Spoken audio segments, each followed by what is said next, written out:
प्रणाम नमस्कार। हम पवन पटेल रसूल के गोड़ चुके गोड़ लगता नहीं और बहुत दिन बाद हम अपना चैनल खातिर अपन वीडियो बनाते हैं। बहुत ही प्यार आशीर्वाद रहा सब दिन नहीं लगता हम 2-3 गो गाना के एगो गाना छूटा रहे आदिशक्ति कंपनी से सैया जी सब वर्क करी जरा कर 20 मिलियन के करीब ले देनी।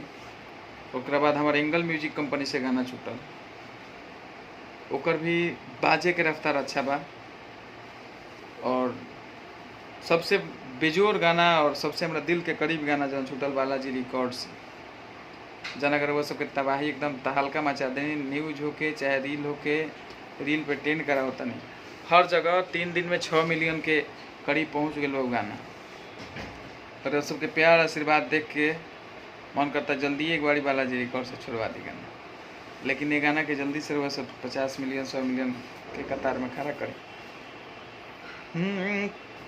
कि खाना पीना ना बनैले बारू भोरही से मुँह लटकैले बारू अरे बावे भीतरिया दिकनन अरे बुझिले तहरो तरफ तरफ तदिहला दरदिया सैया दोनों तरफ हरे रगरी ले के बरफ।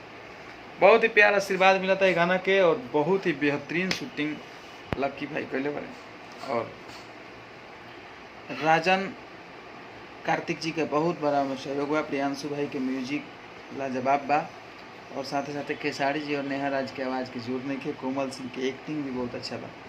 सबके उनके सहयोग से और वो सबके प्यार आशीर्वाद के बदौलत ये गाना 2 दिन में और हमको लगा था दुलार आशीर्वाद के कामना अपना मन में लेके वीडियो बनाओ तनी हमार वीडियो अच्छा लगे तो जरूर शेयर करी और साथ बर्फ गाना अभी तक नहीं सुन ले तो सुनी और एक खाली सुन ले तो 10 रही जरूर सुनी। प्रणाम नमस्कार जय माता दी। साथ साथ बोलबम का तैयारी शुरू बा बहुत ही जल्दी बहुत बड़ा बोलबम लेके आओ टेंशन लेके। जय माता दी।